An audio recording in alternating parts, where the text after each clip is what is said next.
এই ভিডিঅ'টো বিশেষকৈ বনোৱা হৈছে যিসকল ছাত্ৰ-ছাত্ৰীয়ে যিবিলাক গভৰ্ণমেণ্ট কম্পিটিটিভ এক্সাম আছে চৰকাৰী চাকৰিৰ বাবে সেইসকল কেণ্ডিডেটৰ বাবে। আৰু মেথছৰ যিখন পেপাৰ আছে তাতে কডিং আৰু ডিকডিং এইটো বহুত ইম্পৰ্টেণ্ট বিষয় হয় আৰু মেথছত প্ৰায়ে ইয়াৰ পৰা মোটামুটি ভালেখিনি নম্বৰ আহে।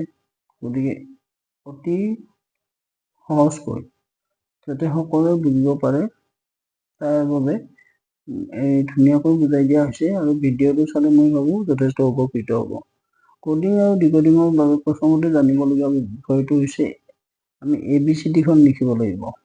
ABCDখন লিখাৰ পিছত যিকেইটা লেটাৰ আছে সেই লেটাৰকেইটা একাধিক্ৰমে আমি কি কৰিব লাগিব, নাম্বাৰিং কৰিব লাগিব। আৰু নাম্বাৰিং কৰাৰ পিছত আমি পৰৱৰ্তী পৰ্যায়ত গুচি যাম।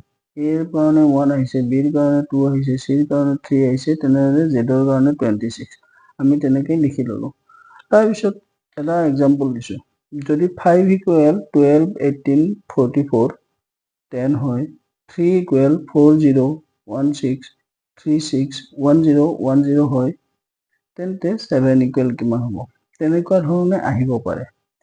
চোৱা যে 12, 18, 44, 10 all are even number। ইয়াতে সিমিলাৰিটি হৈছে তোমাৰ কি all are even number। ইয়াতে কিমানটা লেটাৰ আছে 1, 2, 3, 4।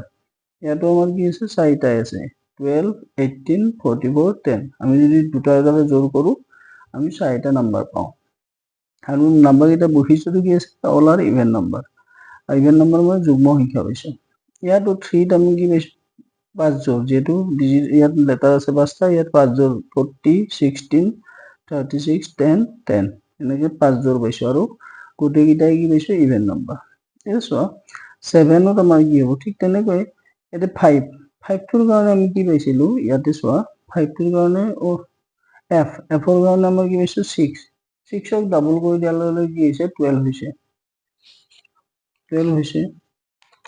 ঠিক তেনেদৰে আমি যদি আইৰ পজিশ্যন চাওঁ, আইটো হ'ব 9, 9 × 18 হ'ব। ভিৰ পজিশ্যন চালে 22, 22 × 2 44 হ'ব। ইৰ পজিশ্যন 10, 5 আছে, 5 যিহেতু 5ত হ'লে ডাবল কৰি দিলে 10 ওলাব। 3টো আমি তেনেকৈ ইৰ পজিশ্যন 20, 20 × 2 40 ওলাইছে।